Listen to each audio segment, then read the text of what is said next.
Ontem eu fiz um vídeo aqui falando sobre a performance, bem, eu vou usar o termo performance por falta de um termo melhor, mas a performance que ocorreu na Universidade Federal do Maranhão e que chocou muita gente, né? Que foi a partir de um conceito do educando com o cu.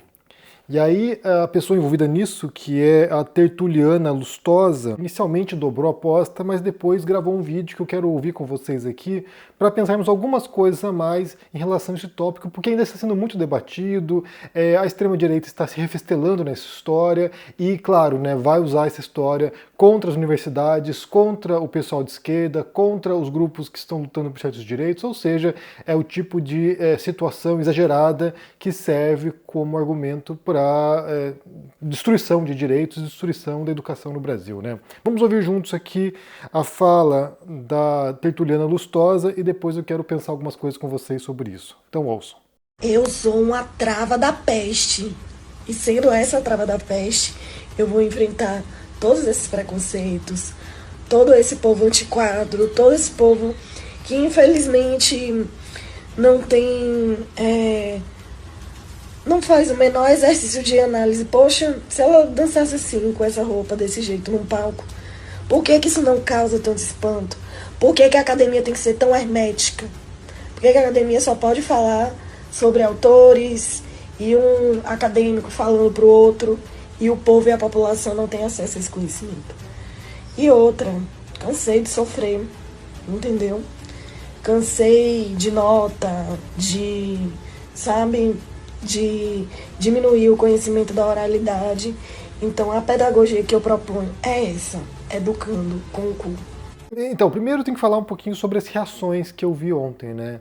Então, assim, no geral, a galera de esquerda preferiu não falar sobre isso, então, assim, até, como eu falei, compreensivelmente, porque abordar esse assunto desde uma perspectiva crítica ou, sabe, repudiando isso, você correr o risco de ser rotulado como intolerante, como, sabe, preconceituoso, como, sei lá, alguma coisa que, algum rótulo que vão tentar colar em você para tentar desqualificar aquilo que está dizendo, por mais objetivo e racional que você esteja tecendo suas críticas. Então isso aqui é um recurso bem usual, usado por qualquer grupo, identitário ou não, para se defender caso se sinta questionado. Então, eu vi que muita gente se eximiu de fazer isso, né, se isentou de fazer isso. Muitos canais de esquerda que comentam sobre todos os assuntos aparentemente preferiram não tocar nessa questão aqui porque é um terreno arenoso, espinhoso e que poderia levar a consequências negativas.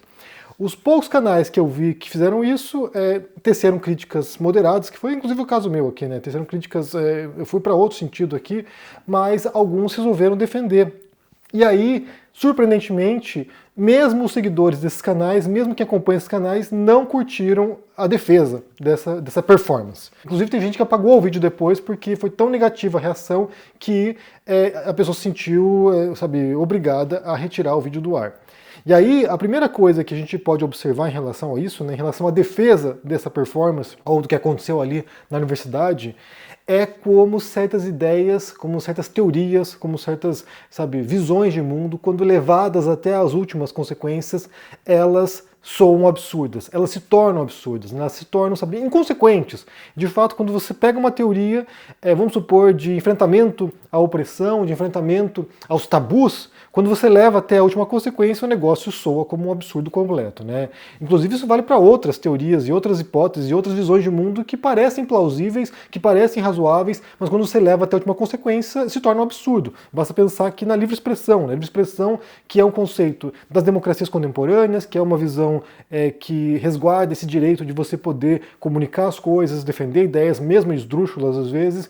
Quando você leva até uma consequência, quando você ultrapassa os limites da lei, isso leva a consequências que são desastrosas para a sociedade. E aí você tem pessoas como Glenn Greenwald, por exemplo, que é um defensor absolutista da livre expressão, e isso leva a posições que são insustentáveis, às vezes, e que estão em desacordo com como funciona o ordenamento jurídico de alguns países. Então, isso vale para muitas posições, né? Eu não quero soar aristotélico aqui, mas na Ética do Aristóteles ele propõe, né, um modelo que é de comportamento ético, mas que tem a ver com a justa medida, né? Que é você saber reconhecer qual é o limite de um comportamento, de modo que ele não seja abaixo do esperado, mas também não extrapole o esperado ao ponto de ser inconsequente. Então essa justa medida seria um espaço intermediário diante de certas posições que faz com que aquilo seja razoável, né? Não extrapole certos limites. Porque tudo tem limite na vida, tudo tem limite. Isso aqui se torna um claro exemplo de uma redução ao absurdo. Que é que quando você pega uma teoria, por exemplo, e você joga ela para a máxima consequência, e aí você demonstra como essa teoria, se chegar nesse ponto máximo, será absurda. Então, me parece que foi o que aconteceu ontem. Eu vi pessoas aqui que têm posições que são bastante, vamos dizer, libertárias em termos de costumes, e que, quando vieram defender essa situação aqui, o Educando com o Cu, acabaram levando uma crítica bem dura dos seus seguidores, porque há certos comportamentos que são socialmente inaceitáveis, as pessoas simplesmente repudiam isso.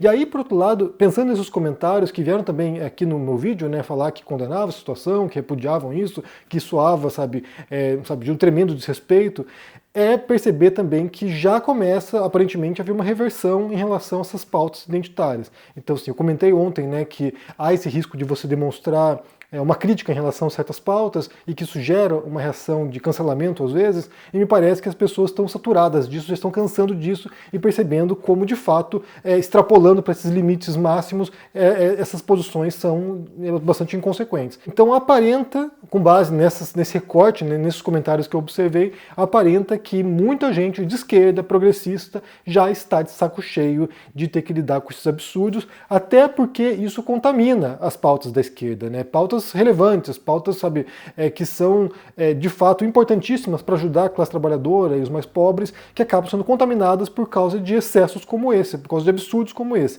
Então, foi interessante ver a reação das pessoas nesse sentido. E aí, somando a isso, né, tem essa questão da performance, que eu vi a tentativa de defesa da situação para algumas pessoas foi, mas é uma expressão artística, né? Ela é uma artista e ela fez uma performance aí lá na universidade.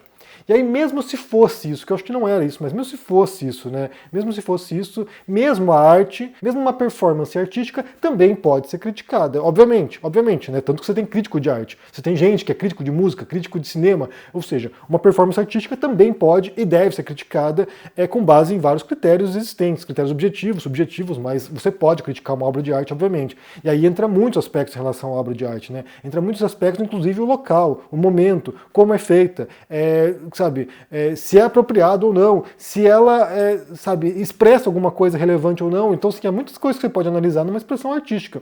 Então, não é um escudo. Dizer que é uma performance artística não é uma blindagem para que não possa ser criticado. Não é uma proteção. Não justifica, na verdade, né? Mas pensando, se fosse uma performance artística, ainda assim, como eu falei, existe local, tempo para isso também. Anos atrás, eu escrevi um artigo, um pequeno texto chamado Arte não é o que você pensa. Porque durante muitos anos, sei lá, quase 20 anos, eu me digladiei com a questão do que é obra de arte, né? Foi ao que eu me dediquei principalmente na universidade, durante a graduação, foi a questão da estética, que é o campo na filosofia que analisa o que é obra de arte, que analisa o que é arte, quais seriam os elementos da arte. Então, durante muito tempo, era uma questão central na minha vida, né? Até porque atrás da arte, muitos autores pensam que é possível também chegar até a verdade sobre o mundo, né? Que a arte seria um modo indireto de expressar a verdade sobre a realidade. Então, para mim, era muito importante tentar compreender o que era o artista, até porque o meu fazer literário, né? O meu fazer artístico me levava a me indagar sobre essa questão. Então, em um momento, eu cheguei à conclusão, vendo um vídeo, né? Eu vi um vídeo uma vez, uma reportagem, na verdade, foi no Washington Post, que tinha o vídeo lá, que era um violinista, que ele foi para frente do metrô lá em Washington. Ele foi para frente do metrô com o violino dele, e era um violinista sensacional, era um cara que estava fazendo um concerto na cidade, né? Estava no teatro lá, fazendo um concerto lá. Ele foi com o violino Stradivarius dele, que valia milhões de dólares o violino, e foi tocar uma das peças mais difíceis, mais exigentes do repertório para violino, que, se não me engano, era uma peça do Bach, mas eu não me recordo. E aí ele foi tocar essa peça e ficou lá na porta do metrô tocando. E aí, durante horas que ele ficou lá, acho que umas 2, 3 horas tocando, ele tinha ganhado tipo $15 tocando violino, sendo que ele estava tocando um concerto lá, né? Tocando no teatro lá, ganhando uma grana boa, possivelmente, né? Então ele toca na frente do metrô e ganha uns trocados lá, bem poucos. E daí uma pessoa, um dos passantes ali, um dos, dos usuários do metrô, ele para e fica ouvindo o cara tocando. E quando interrogado pelo jornalista que estava fazendo reportagem sobre isso, ele é perguntado, né, por que você parou para ouvir, né? Ele, eu conheço o violinista, eu fui no concerto dele. Então o cara é muito sensacional, o cara é muito bom mesmo. Então, e aí, naquele momento, vendo aquela reportagem, vendo o vídeo, né, vendo o vídeo do cara tocando violino lá sozinho e ninguém dando bola para ele, tocando um violino que vale milhões e um concertista famoso, ao ver aquele cara sozinho tocando violino ali na frente do metrô, ganhando 15, sei lá, 15, 20 dólares que ele ganhou, não sei quanto que ele ganhou, mas ganhou bem pouco. Eu fiquei pensando sobre isso, né? Sobre como a arte tem um lugar. Ela tem um lugar, ela tem um momento, e nem sempre quando você pega uma expressão artística e você tira do seu local, do seu espaço de privilégio, e você tira essa expressão artística e você joga para um local no qual ela não é apreciada, no qual as pessoas estão preocupadas com outras coisas, estão lá indo para o metrô, indo para o trabalho, não estão nem aí para o cara tocando violino.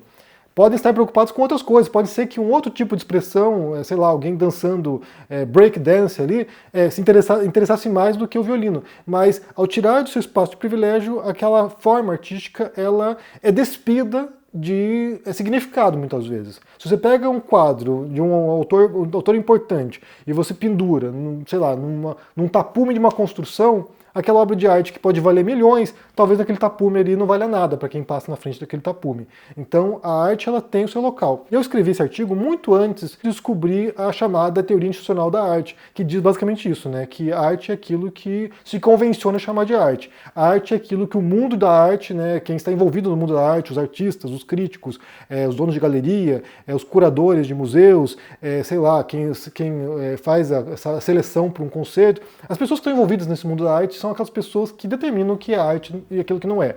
Então, assim, quando um quadro, né, de um artista em ascensão é escolhido para ser, divulgado, para ser exposto numa galeria, isso aqui é uma chancela desse mundo da arte dizendo, olha só, o que você faz tem valor. Às vezes não é o melhor artista, não é o mais qualificado tecnicamente, não é o cara que tem, o melhor traço de todo mundo. Às vezes o cara está na feirinha hippie vendendo um quadro, é muito melhor artista em termos de competência técnica do que o cara que foi escolhido para estar na galeria. Mas aí essas relações que são estabelecidas em torno daquela obra de arte faz com que ela seja relevante e mereça ser vista como um objeto artístico e não o cara da feirinha hippie. Então, sim, a expressão artística tem lugar, tem momento, e nem sempre, ao transplantar essa expressão artística para um outro ambiente, fará sentido e será bem recebido. Então, assim, mesmo se fosse uma performance artística, estava fora do lugar. Estava fora do lugar porque as pessoas estavam ali naquela palestra, não necessariamente para ver o cu da tertuliana. Então pode ser que naquele momento fosse muito inapropriado, e aí é inclusive até um crime, né? Porque agora você tem lá o Nicolas Ferreira, o deputado,